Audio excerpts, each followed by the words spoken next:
आबिद शुरू करूं मैं? Yes sir. टॉपिक जो है वो है पेरिकार्डियल डिजीजेस।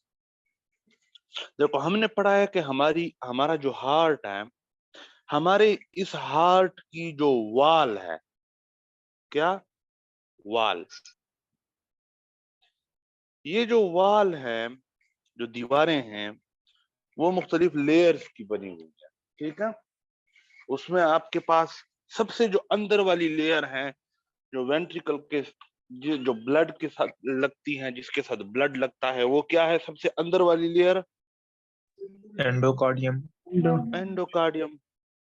ये हो गई ये नहीं, ये हो गई आपकी एंडोकार्डियम, ये वाली। ये अगर यहाँ पे मैं दिखाऊं आपको तो ये जो है ये एंडोकार्डियम हो गई। इसके बाद क्या होती है? मायोकार्डियम। तो ये मायोकार्डियम है, ये सारा मसल्स का बना हुआ मायोकार्डियम है। अगर यहाँ पे मैं आपको दिखाऊं तो यहाँ पे ये जो है ये क्या है? ये सारे मसल्स हैं मायोकार्डियम में। समझ आई यहाँ पर? Yes sir. अब एंडोकार्डियम सबसे अंदर है, उसके बाद मायोकार्डियम है। मायोकार्डियम के बाद जो चीज होती है, जो लेयर है, उसको हम कहते हैं एपिकार्डियम। यानी ये हो गया एंडोकार्डियम, ये हो गया मायोकार्डियम, ये हो गया एपिकार्डियम। EME, इस तरह आप लोगों ने याद रखना है। ठीक है, ये आपका एंडोकार्डियम हो गया, ये मायोकार्डियम हो गया, और ये एपिकार्डियम हो गया। एपिकार्डियम के बाद क्या आता है? एक कैविटी आती है, जिसको हम कहते हैं पेरिकार्डियल कैविटी। ये जो कैविटी है, ये जो खाली जगह है, ये इस कैविटी का क्या नाम है? Pericardial cavity. और इसके अंदर स्मॉल अमाउंट ऑफ फ्लूइड मौजूद होता है। जिस तरह प्लूरल कैविटी थी लंग्स के इर्द गिर्द, उसी तरह पेरिकार्डियल कैविटी है हार्ट के इर्द गिर्द। तो ये पेरिकार्डियल कैविटी हो गई। पेरिकार्डियल कैविटी के बाद जो है हमारे पास पेराइटल पेरिकार्डियम की जो है वो लेयर है, और उसके बाद ये सबसे बाहर जो है ये फाइब्रस पेरिकार्डियम है। यहां तक समझ आई? अब अगर मैं इस पेरिकार्डियम को देखो, एंडोकार्डियम तो क्लियर है, मायोकार्डियम भी क्लियर है, लेकिन मायोकार्डियम के बाद वाला जो एरिया है ये थोड़ा सा कंफ्यूजन में जो है वो होता है। तो अगर मैं इसको कहूं कि हमारा जो मायोकार्डियम के बाद वाला हिस्सा है, ये बेसिकली पेरिकार्डियम, यानी यहां से लेके यहां तक इस सारे को हम पेरिकार्डियम कहते हैं। क्या कहते हैं? पेरिकार्डियम। ये सारा क्या है? पेरिकार्डियम है। यानी ये हो गया एंडोकार्डियम, ये हो गया मायोकार्डियम, और ये सारा हो गया पेरिकार्डियम। अब पेरिकार्डियम की डिफरेंट लेयर्स हैं। पेरिकार्डियम की दो सब टाइप हैं। एक हमारे पास फाइब्रस पेरिकार्डियम है, और एक हमारे पास सीरस पेरिकार्डियम है। Serous pericardium. सीरस पेरिकार्डियम है, इसकी आगे से फिर दो लेयर्स हैं। एक है विसरल लेयर, और दूसरी है पेराइटल लेयर। जिस तरह पेराइटल प्लूरा और विसरल प्लूरा होता था ना, इसी तरह यस सर। यहाँ पर भी आपके पास पेराइटल और विसरल जो है ये सीरस पेरिकार्डियम। आप समझ आई? पेरिकार्डियम की को हमने कितने दो पार्ट्स में डिवाइड किया? दो में। Fibrous and serous. सीरस। तो अब देखो आपके पास जो सबसे बाहर वाला है ना, ये है फाइब्रस पेरिकार्डियम। तो फाइब्रस पेरिकार्डियम कौन सा हो गया? जो सबसे बाहर वाला है। जो सीरस पेरिकार्डियम है, इसके फर्दर कितने टाइप्स हैं? दो, विसरल और पेराइटल। तो फाइब्रस के बाद वाला जो लेयर है ये है पेराइटल, और ये जो अंदर वाला है ये है विसरल लेयर। यानी पेराइटल और विसरल लेयर के दरमियान में क्या है? पेरिकार्डियल कैविटी है। ये जो कैविटी है, ये कैविटी ये किस किस के दरमियान मौजूद है? किस किस के दरमियान? इस विसरल visceral और parietal. Serous, Parietal. सॉरी, हाँ पेराइटल, ठीक है ठीक। विसरल और पेराइटल, विसरल और पेराइटल लेयर्स जो हैं सीरस पेरिकार्डियम की, इनके दरमियान में क्या मौजूद है? Pericardial cavity. और फाइब्रस पेरिकार्डियम सबसे बाहर वाला है। यहां तक समझ आई? Yes, sir. Yes, sir. ये थोड़ी सी कंफ्यूजन वाला होता है, लेकिन इसको आप अच्छी तरह समझो। अच्छा, अब ये आपके पास जो है वो हो गया पेरिकार्डियम। हमें पता चल गया कि भाई पेरिकार्डियम की कितनी वो है, Layer. पेरिकार्डियम की कितनी लेयर्स हैं? दो मेन टाइप्स दो। हैं। फाइब्रस पेरिकार्डियम जो सबसे बाहर होता है, Cirrus. ये फाइब्रस, और सीरस जो अंदर है। लेकिन फिर उस सीरस की दो सब टाइप है, एक सीरस विसरल है और एक सीरस पेराइटल है। तो सीरस विसरल ये जो बिल्कुल मायोकार्डियम के बाद आता है, और सीरस पेराइटल जो कि कैविटी के बाद आता है। यहां तक समझ आई? Yes, sir. अब एक और टर्म यूज होती है जिसको अक्सर लोग बहुत कंफ्यूज कर देते हैं, वो है एपिकार्डियम। देखो, पेरिकार्डियम तो हमें समझ में आ गया ना, पेरिकार्डियम समझ में आ गया कि फाइब्रस लेयर होती है, सीरस लेयर होती है। सीरस लेयर की फिर दो लेयर्स हैं, विसरल और पेराइटल। अब एक होता है एपिकार्डियम। एपिकार्डियम क्या है? इस विसरल लेयर का दूसरा नाम एपिकार्डियम है, आल्सो नोन एज एपिकार्डियम।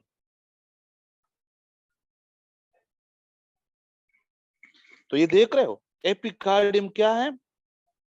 यही जो विसरल लेयर है ना, इसको एपिकार्डियम भी कहते हैं। आई होप कि ये क्लियर है। हमारे हार्ट की जो वाल है, इसका सबसे अंदर वाली लेयर जो कि 3 लेयर है, वो है एंडोकार्डियम। उसके बाद फिर मसल्स वाली लेयर है जिसको हम मायोकार्डियम कहते हैं। उसके बाद है पेरिकार्डियम। पेरिकार्डियम की दो सब टाइप्स हैं, फाइब्रस पेरिकार्डियम और सीरस पेरिकार्डियम। और सीरस पेरिकार्डियम की फिर दो सब टाइप्स हैं, विसरल और पेराइटल। जो विसरल है उसको हम एपिकार्डियम भी Epicardium. कहते हैं। आई होप कि ये क्लियर है। Clear है सर। और पेरिकार्डियल कैविटी कहाँ पे मौजूद होती है? Visceral और parietal के दरमियान। Very good. ये विसरल और पेराइटल के दरमियान में ये जो है पेरिकार्डियल कैविटी। क्लियर हो गई ये बात? Yes, sir. अब हमारे पास ये जो पेरिकार्डियम है, इसकी डिजीजेस पे ये मॉड्यूल है, ठीक है? जो पेरिकार्डियम है, देखो, मायोकार्डियम पे हमने बात कर ली, हमने मायोकार्डियोपैथीज, कार्डियोमायोपैथीज पढ़ ली, हमने एक्यूट मायोकार्डाइटिस पढ़ लिया। तो वो सारे मसल्स के प्रॉब्लम थे ना, तो Yes, sir. मसल्स वाली लेयर हमने डिटेल में डिस्कस कर ली। अब जो मसल्स के बाहर जो पेरिकार्डियम वाली लेयर है, इसकी पैथोलॉजीज पे बात करेंगे।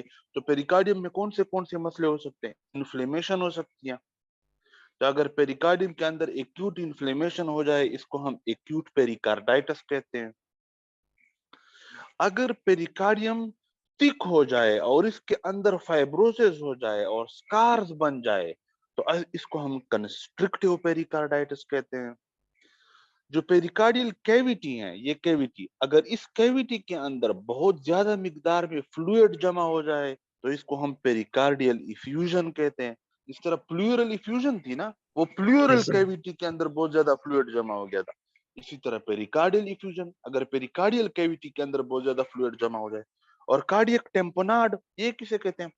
अगर पेरिकार्डियल कैविटी के अंदर इतना फ्लूइड जमा हो जाए, इतना ज्यादा फ्लूइड जमा हो जाए कि वो वेंट्रिकल की कंट्रैक्शन और वेंट्रिकल की रिलैक्सेशन में प्रॉब्लम क्रिएट करे, तो हम कहेंगे कि इस बंदे को कार्डियक टेम्पोनाड हो गया। यानी accumulation of pericardial fluid under pressure, यानी पेरिकार्डियल कैविटी के अंदर जो फ्लूइड एक्युमुलेट हुआ है, जो पेरिकार्डियल इफ्यूजन हुआ है, ये अगर अंडर प्रेशर हो, इसके अंदर बहुत ज्यादा प्रेशर हो, इतना प्रेशर हो कि ये वेंट्रिकल की फीलिंग्स को इम्पीड करना, असरअंदाज करना शुरू कर दे, कि वेंट्रिकल इसकी वजह से फील ना हो सके, तो हम क्या कहेंगे कि इस बंदे को क्या हो गया है, कार्डियक टैम्पोनाट। क्योंकि जब वेंट्रिकल फील होते हैं, वेंट्रिकल जब रिलैक्स होता है तो ये दीवार इस कैविटी के अंदर आती है। देखो वेंट्रिकल जब रिलैक्स होता है तो ये सारी दीवार इस कैविटी के अंदर आती है, ये कैविटी है ही इसलिए। लेकिन अगर ये कैविटी पानी से भर जाए या ब्लड से भर जाए, यानी पेरिकार्डियल इफ्यूजन हो जाए, और ये इतना ज्यादा इफ्यूजन हो कि ये दीवार इसके अंदर ना आ सके ड्यूरिंग रिलैक्सेशन, तो क्या मैं ये कह सकता हूँ कि वेंट्रिकल सही तरीके से रिलैक्स नहीं हो सकेगा? Yes sir, Yes, preload. sir. तो वेंट्रिकल रिलैक्स नहीं हो सकेगा तो वेंट्रिकल की फीलिंग सही तरीके से नहीं हो सकेगी ब्लड से।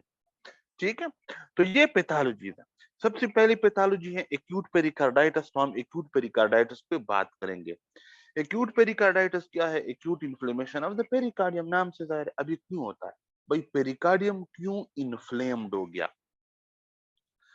इसकी मोस्ट कॉमन काज इडियोपैथिक है, हमें नहीं पता चलता कि क्यों हो गया। इसके अलावा क्या काजेज हो सकती हैं? वायरल, जिस तरह वो मायोकार्डाइटिस था ना, कक्से की वायरस, पार्वो वायरस और HIV वायरस, वही जो वायरसेस हैं वो मायोकार्डाइटिस भी करवाती हैं, तो वही वायरसेस पेरिकार्डाइटिस भी करवाती हैं। समझ नहीं आई आप लोगों को? Yes, sir. जी इसके बाद रोमेटिक काजेज हैं, इस पे हम बात करते हैं कि रोमेटिक काज क्या है। ट्यूबरकुलस है, एक बंदे को टीबी हो गई, तो टीबी जो है ये हार्ट के इर्द गिर्द जो पेरिकार्डियम है इसको भी इन्फेक्ट कर सकती है, तो हम इसको ट्यूबरकुलस पेरिकार्डाइटिस कहते हैं। ठीक है, ड्रेसलर सिंड्रोम पे मैं बात करूंगा और रोमेटिक पे, इस पे मैं बात करूंगा। पहले हम ये इजी इजी कर लें। यूरीमिया, अगर एक बंदा है वो CKD का पेशेंट है, यानी क्रॉनिक किडनी डिजीज का पेशेंट है, उसकी किडनी सही काम नहीं कर रही, तो उसके ब्लड के अंदर यूरिया का लेवल क्या होगा?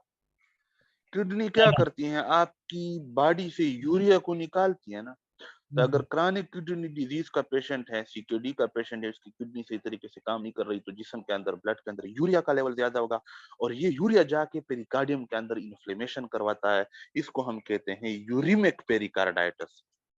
तो यूरीमिया की वजह से भी हो सकती है। इसके अलावा मेलिग्नेंसीज, कैंसर जो है वो मेटास्टेसाइज होके पेरिकार्डियम में आ सकते हैं। मिसाल के तौर पर oat cell CA of the lung, जिसको हम क्या कहते थे? स्मॉल सेल CA भी कहते थे। Small अपने cell आवाज carcinoma.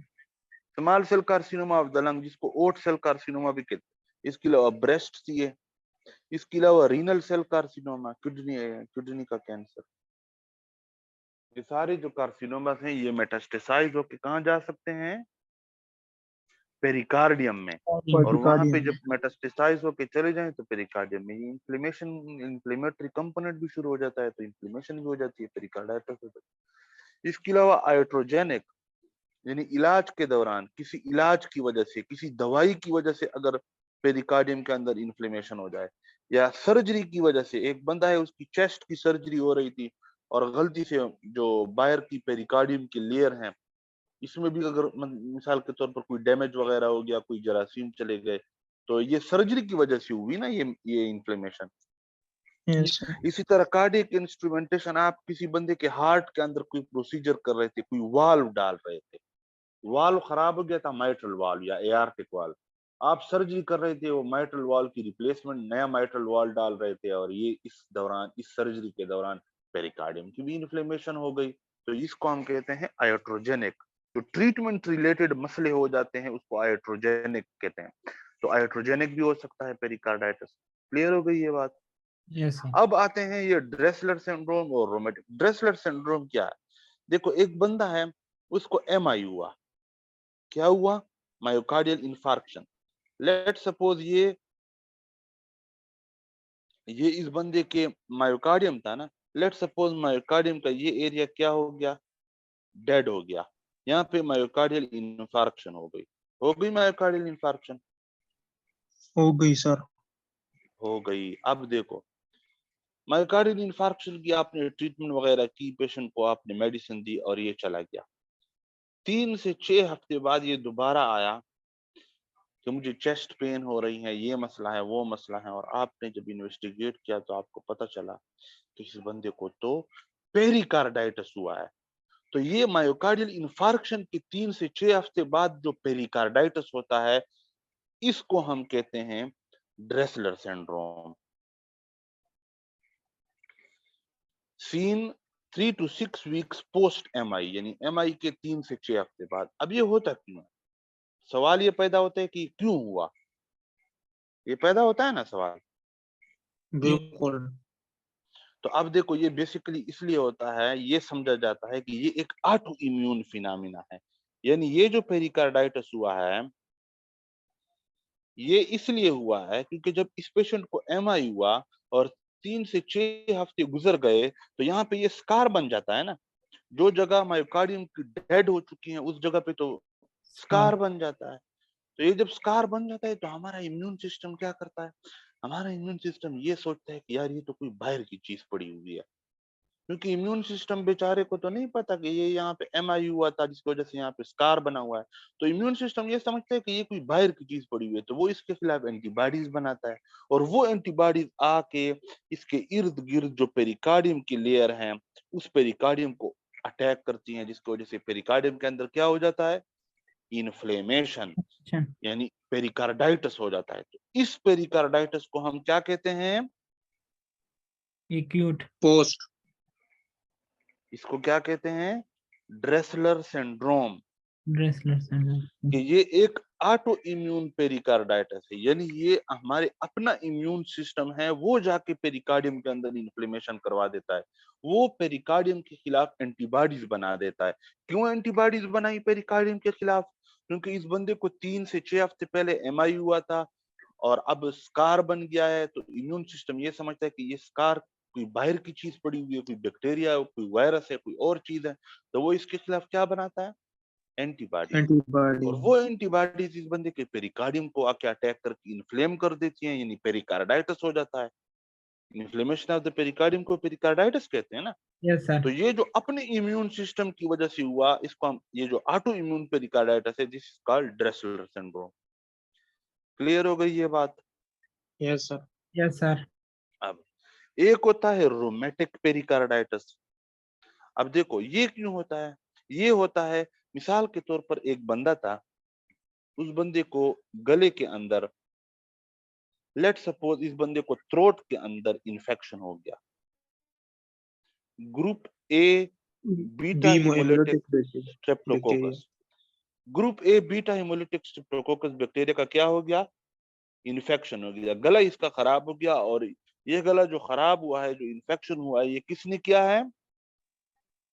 Group A beta haemolytic streptococcus bacteria. हो गया गला खराब, यस सर। बैक्टीरिया ने अटैक कर दिया। अब क्या होगा? होगा वही जो मंजूर खुदा होगा। और यहाँ पे क्या होता है? यहाँ पे ये होता है कि हमारा जो इम्यून सिस्टम है, उसको प्रेजेंट किया जाता है, यानी यहाँ पे जो मैक्रोफेजेस वगैरह होते हैं और बाकी सेल्स होते हैं, वो इस बैक्टीरिया के टुकड़े दिखाते हैं किसको? इम्यून सिस्टम को, कि भाई इस बंदे का गला खराब है और गला इस बैक्टीरिया ने खराब किया। यानी group A beta haemolytic streptococcus bacteria जो है, इसके छोटे छोटे टुकड़े ले जाके किसको दिखाए जाते हैं? इम्यून सिस्टम को, इस बंदे के इम्यून सिस्टम को, बी लिम्फोसाइट्स को, टी लिम्फोसाइट्स को, उसको दिखाए जाते हैं। तो वो जब देखते हैं इम्यून सिस्टम, तो इम्यून सिस्टम क्या करेगा? इस बैक्टीरिया के खिलाफ एंटीबॉडी एंटीबॉडीज बनाएगा। बनाएगा। अब गौर से सुनो काम की बात। ये एंटीबॉडीज जब बनेंगी, तो ये एंटीबॉडी किसके खिलाफ बनी है?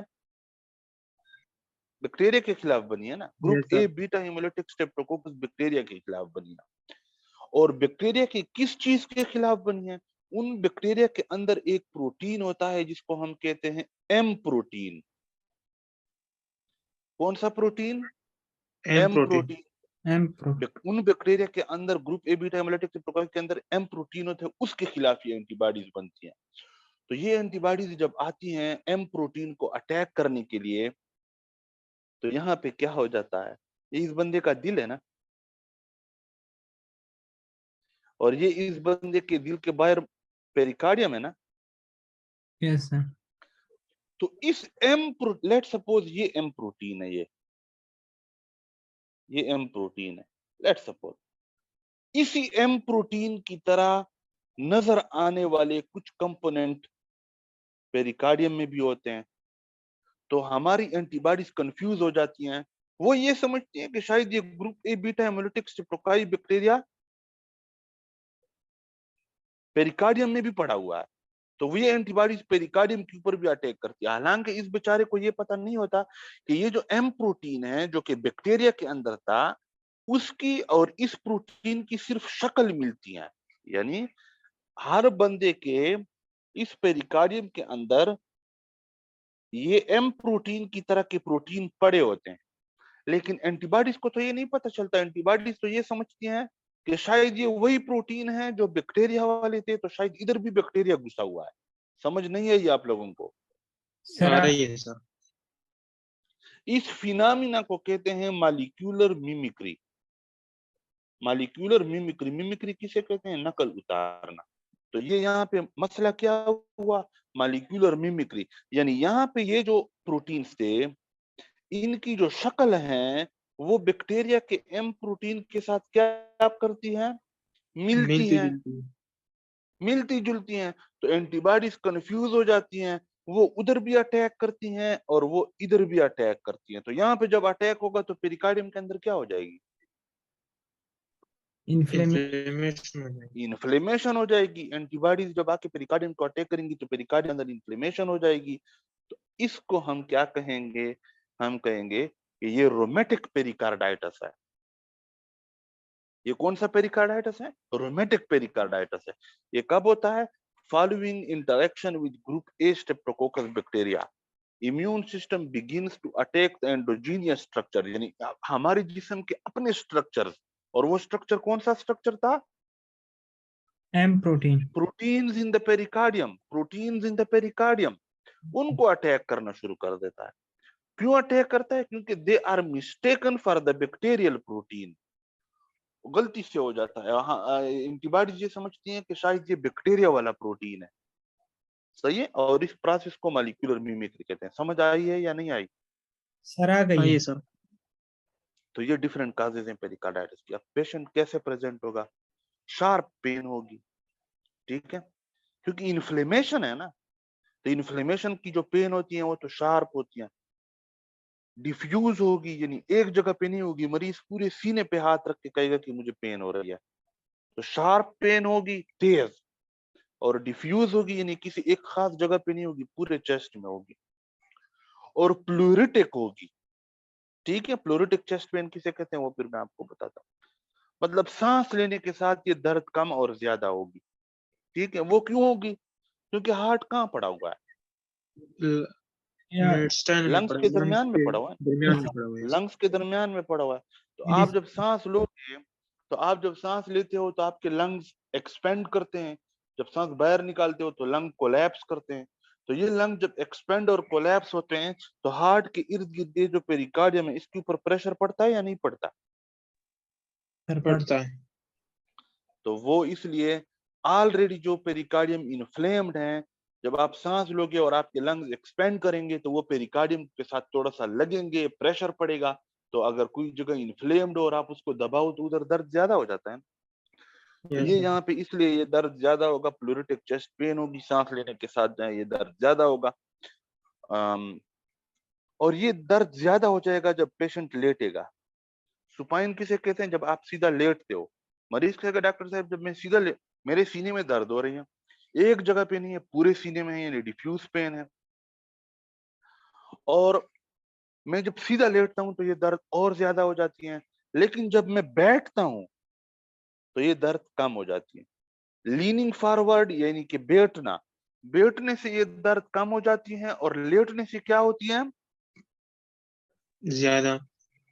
अब देखो लेटने से दर्द क्यों ज्यादा होती है? लेटने से क्यों दर्द? जब आप लेटते हो, जब आप क्या करते हो? लेट। लेटते हो। लेट सपोज आप लेट गए हो, ये लेट गए हो, तो ये आपका पेट है ना, ये आपका पेट है। तो आपके पेट के अंदर जो मवाद है वो ऊपर की तरफ आता है। तो जब पेट का मवाद ऊपर की तरफ आता है तो यहाँ पे पेट और चेस्ट के दरमियान, लंग के दरमियान क्या मौजूद होता है? डायफ्राम। diaphragm, ये ऊपर आपके लंग्स हैं, उनके दरमियान हार्ट है और ये डायफ्राम। तो आप जब सीधा लेटते हो तो एब्डोमिनल कंटेंट जो है वो ऊपर की तरफ जोर लगाते हैं, और वो जब ऊपर की तरफ जोर लगाते हैं तो डायफ्राम को ऊपर की तरफ पुश करते हैं। तो डायफ्राम जब ऊपर की तरफ पुश करेगा तो ये हार्ट के इर्द गिर्द जो पेरिकार्डियम है इसके साथ लगेगा या नहीं लगेगा? लगेगा सर। लगेगा। समझ सही नहीं आई आप लोगों को? आइए सर। आ गई यानी है। जब आप सीधा लेटते हो तो आपका डायफ्राम ऊपर चला जाता है, और जब वो ऊपर आता है तो वो पेरिकार्डियम के साथ लगता है, और जो ऑलरेडी इन्फ्लेम्ड पेरिकार्डियम हो उसके साथ जब डायफ्राम लगता है तो दर्द उसमें और भी ज्यादा हो जाती है। इसलिए ये पेशेंट कहेगा कि जैसे ही मैं लेटता हूँ, सुपाइन पोजीशन में जब मैं लेटता हूँ तो ये दर्द ज्यादा हो जाती है। आप खुद सोचो, जब आप बैठते हो तो फिर क्या होता है? दर्द का बहाल हो जाती है। कम हो जाती है दर्द। कम हो क्यों? जाती क्योंकि जब आप बैठते हो तो ग्रेविटी की वजह से एब्डोमिनल कंटेंट नीचे की तरफ जोर करते हैं, तो जब वो नीचे की तरफ जोर करते हैं तो डायफ्राम भी नीचे आ जाता है। तो जब डायफ्राम नीचे आ जाता है, पेरिकार्डियम के साथ नहीं लगता, तो दर्द क्या हो जाएगी? कम हो जाएगी। कम हो जाएगी। तो यही वजह है कि सिटिंग से ये दर्द ठीक हो जाती है, कम हो जाती है सुपाइन होने से। समझ आई है या नहीं आई? सर, आ गई है समझ। आइए सर। तो ये आपको पेशेंट को दर्द होगा। पेरिकार्डियल फ्रिक्शन रब आपको सुनाई देगी ऑस्कल्टेशन पे, यानी जब आप इस बंदे के हार्ट के ऊपर स्टेथोस्कोप रखोगे ना, जब आप क्या रखोगे? स्टेथोस्कोप। स्टेथोस्कोप। स्टेथोस्कोप रखोगे। तो अब देखो, जब आप इस बंदे के हार्ट के ऊपर स्टेथोस्कोप रखो, मैं इस यहाँ पे आ जाता हूँ, जो ये जो लेयर है, जब आप इस बंदे के हार्ट के ऊपर स्टेथोस्कोप रखोगे तो जब इन्फ्लेमेशन होगी पेरिकार्डियल लेयर्स के अंदर, यानी जब इस पूरे एरिया में इन्फ्लेमेशन होगी, पेरिकार्डाइटिस है, पूरे पेरिकार्डियम में जब इन्फ्लेमेशन है, तो पेरिकार्डियम की ये जो डिफरेंट लेयर्स हैं, फाइब्रस लेयर, सीरस लेयर, ये जब एक दूसरे के ऊपर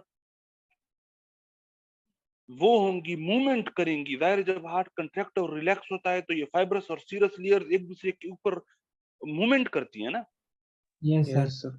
तो ये जब मूवमेंट करेंगी तो इनकी मूवमेंट की वजह से, क्योंकि ये इन्फ्लेम्ड पेरिकार्डियम है, तो ये वहां पे फ्लूइड होगा, एडिमा होगा, और ये लेयर जब एक दूसरे के ऊपर मूवमेंट करेंगी तो इसकी वजह से ये आवाज प्रोड्यूस होगी जो आपको स्टेथोस्कोप पे सुनाई देगी, जिसको हम क्या कहते हैं? फ्रिक्शनल रब।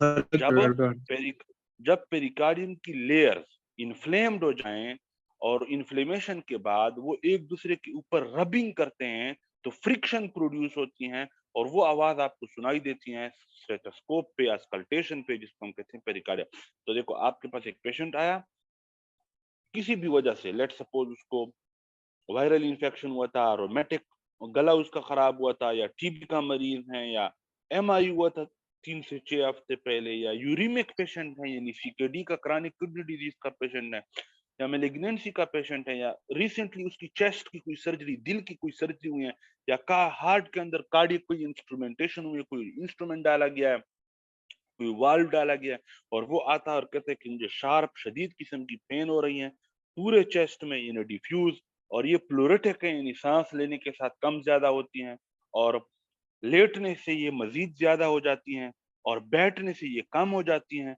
ठीक है? और आप स्टेथोस्कोप उसके दिल के ऊपर रखते हो तो आपको पेरिकार्डियल फ्रिक्शन रब भी सुनाई देती हैं। तो अब आप क्या सस्पेक्ट करोगे कि इसको क्या हो सकता है? Acute pericarditis. पेरिकार्डाइटिस। तो अब आप इन्वेस्टिगेशन करोगे, इन्वेस्टिगेशन में आप ईसीजी करोगे, जाहिर है चेस्ट पेन हो रही है तो चेस्ट पेन में हम सबसे पहले ईसीजी करते हैं।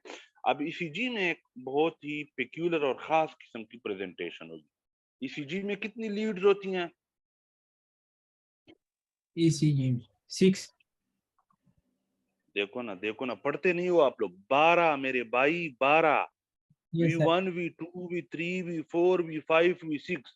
6 लीड तो वो होती हैं जो चेस्ट के ऊपर लगी होती हैं, जिसको हम V1, V2, V3, V4, V5, V6 कहते हैं। और इसके अलावा 1, 2, 3, AVL, AVR और AVF, इनको हम लिम्ब लीड्स कहते हैं। तो ये टोटल कितनी लीड्स हो गई? 6 चेस्ट लीड्स और 6 लिम्ब लीड्स, 12 लीड्स हो गई ना। Yes sir. Yes sir. तो आप जब एक बंदे की ईसीजी करोगे इस बंदे की, तो आपको पता चलेगा कि भाई इसके सारे लीड्स के अंदर एसटी सेगमेंट एलिवेटेड है। एसटी सेगमेंट कौन सा होता है? ये एसटी सेगमेंट है, ये एसटी सेगमेंट है ना। Yes sir. क्यूआरएस के ये बाद देखो, ये बेस लाइन है, ये बेस लाइन है, तो ये बेस लाइन से ऊपर है या नहीं है? यस सर, ऊपर है। यस सर, बिल्कुल एलिवेटेड हो गया है। ऊपर है, तो एसटी सेगमेंट एलिवेशन है। तो ये एलिवेशन किसी एक लीड में नहीं होगी, बल्कि क्या होगी? All. ST segment elevation in all leads except कौन सा लीड? एवीआर। ये जो लीड था ना, ये एवीआर, इसमें एलिवेशन नहीं होगी, इसमें एसटी डिप्रेशन होगी। ये देखो, तो एवीआर है, ये बेस लाइन है, और एसटी सेगमेंट बेस लाइन के ऊपर है या नीचे है? एवीआर में नीचे है। नीचे है। नीचे है। तो एवीआर जो स्टार लीड का है, निशान भी।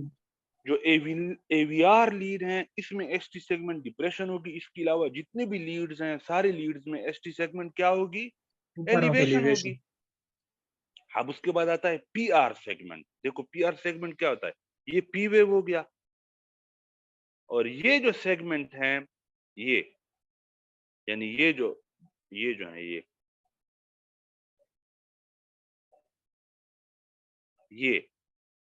ये सेगमेंट पीआर सेगमेंट कहलाता है। ठीक है, तो अगर यहां पे मैं आप लोगों को दिखाऊं, ये यहां से लेके यहां तक पीआर सेगमेंट है, ये पी वेव है। पी वेव जहां पे खत्म हुई, वहां से लेके आर वेव जहां पे शुरू हो रही है, ये जो सेगमेंट है, ये क्या कहलाता है? PR segment.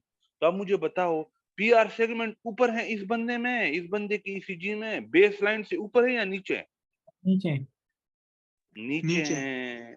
तो इस बंदे की ईसीजी में पीआर सेगमेंट डिप्रेस होगा सारे लीड्स में, सिवाय एवीआर, वहां पे उल्टा है, वहां पे पीआर ऊपर होगा। ऊपर होगा सर। समझ नहीं आई आप लोगों को? सर आ गई है। आइए सर। मेरे पास एक पेशेंट आया, उसको चेस्ट के अंदर डिफ्यूज पेन थी। पेन जो है वो लेटने से ज्यादा हो जाती थी, बैठने से कम हो जाती थी। मैंने स्टेथोस्कोप लगाई तो मुझे फ्रिक्शन रब वाली अस्कल्टेशन पे मुझे फ्रिक्शन रब सुनाई दी। मैंने ईसीजी पे मुझे पता चला कि भाई सारे लीड्स के अंदर एसटी सेगमेंट एलिवेटेड हैं, बेस लाइन से एलिवेटेड हैं, एक्सेप्ट एवीआर, वहां पे एसटी डिप्रेस्ड है। और सारे लीड्स में पीआर डिप्रेस्ड हैं, सिवाय एवीआर, वहां पे पीआर क्या है? ऊपर एलिवेटेड है। है। एलिवेटेड यानी ऊपर है। तो अब मैं कहूंगा कि यार ये क्या है? ये एक्यूट पेरिकार्डाइटिस है। तो डायग्नोसिस में इन तीन में से दो चीजें होनी चाहिए। Chest pain typical of acute pericarditis. कौन सा है chest pain typical of acute pericarditis? Doctor साहब, मुझे चेस्ट के अंदर डिफ्यूज पेन हो रही है, यानी किसी एक खास जगह पे नहीं, पूरे चेस्ट में पेन हो रही है, डिफ्यूज, और ये शार्प पेन है, और ये पेन बैठने से कम हो जाती है, लेटने से ज्यादा हो जाती है। ये है typical pain of acute pericarditis. तो एक पेशेंट है, उसको टिपिकल पेन हो रही है, आस्कल्टेशन पे आपको फ्रिक्शन रब सुनाई दे रही हैं, और टिपिकल ईसीजी चेंजेस हैं। ईसीजी चेंजेस कौन सी हैं? ये ऊपर जो हमने पढ़ी, सारे लीड्स के अंदर एसटी सेगमेंट एलिवेशन, ये V5 नहीं, मतलब ऑल लीड, सारे लीड्स में ST segment elevation except AVR, AVR में एसटी डिप्रेशन, सारे लीड्स में पीआर डिप्रेशन, सिवाय एवीआर, वहां और पे पीआर एलिवेशन। इसमें ऊपर। तो अब ये जो तीन चीजें हैं, इन तीन चीजों में से अगर दो चीजें मौजूद हों, तो हम क्या कहेंगे कि इस बंदे को क्या है? Acute pericarditis. मैनेजमेंट किसे कैसे करेंगे? जो इडियोपैथिक यानी जिसकी काज हमें मालूम ना हो, या जो वायरल है, उनको हम एनसेड्स देते हैं। देखो इन्फ्लेमेशन है ना, यस सर। आइए एक्यूट पेरिकार्डाइटिस इन्फ्लेमेशन है ना, तो हम एंटी इन्फ्लेमेटरी ड्रग्स देते हैं। एनसेड्स क्या है? Non steroidal anti inflammatory drug. तो हम एंटी इन्फ्लेमेटरी ड्रग्स यानी एनसेड्स देते हैं, हाई डोज में। कितने टाइम के लिए? 4 से 6 हफ्तों के लिए। इसके अलावा कोल्चिसिन भी दे सकते हैं। याद है कोल्चिसिन हमने कहाँ पढ़ा था? फार्माकोलॉजी में यस सर। जो जो यस सर, वो डिसीबल्स जो उनके साथ जबान मैंने के नीचे तो फार्माकोलॉजी नहीं लिखते? कोलचिसिन नहीं नहीं नहीं, वो तो नाइट्रोग्लाइसरीन थी, कोल्चिसिन कहाँ पड़ा था? कोलचिसिन कम जाए यार। एक्यूट गाउट की जो ट्रीटमेंट थी, यस यस आज जाके देखो, मैंने जो फार्माकोलॉजी पढ़ाई थी, जो गोट की ट्रीटमेंट की, जो यूरिक एसिड के वो बन जाते हैं, क्रिस्टल बन जाते हैं जॉइंट्स के अंदर, जिसको हम एक्यूट गाउट कहते हैं, उसमें हमने कोल्चिसिन पढ़ा था। तो वही कोल्चिसिन जो है वो हम यहाँ पर भी यूज कर सकते हैं। ठीक है। Yes sir. रोमेटिक पेरिकार्डाइटिस, क्योंकि वो ऑटो इम्यून है ना। Yes sir. Rheumatic yes pericarditis sir. क्या था? एंटीबॉडीज जो है वो गलती से हमारे हार्ट के ऊपर अटैक कर रही थी। जो antibodies group A beta haemolytic Streptococcus के खिलाफ बनी थी, वो एंटीबॉडीज हार्ट के पेरिकार्डियम को अटैक कर रही थी, यानी इम्यून सिस्टम की गलती थी। तो हम इम्यून सिस्टम को कमजोर करने के लिए, सप्रेस करने के लिए क्या देते हैं? स्टेरॉइड। अगर टीबी की वजह से पेरिकार्डाइटिस, तो हम पेशेंट को एटीटी देते हैं, यानी एंटी ट्यूबरकुलर थेरेपी, यानी टीबी का इलाज, ATT, anti tubercular therapy.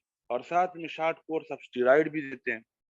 Uraemic pericarditis, एक पेशेंट है, उसको यूरेमिया की वजह से, सीकेडी का पेशेंट है, तो इस पेशेंट की हम क्या करेंगे? किडनी सही काम नहीं कर रही, तो हम क्या करेंगे?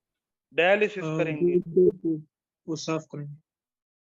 Dialysis, haemodialysis. तो ये इसकी मैनेजमेंट है। ये सारा आपका एक्यूट पेरिकार्डाइटिस था। कल हम इंशाल्लाह ये तीनों टॉपिक्स पढ़ेंगे। कंस्ट्रिक्टिव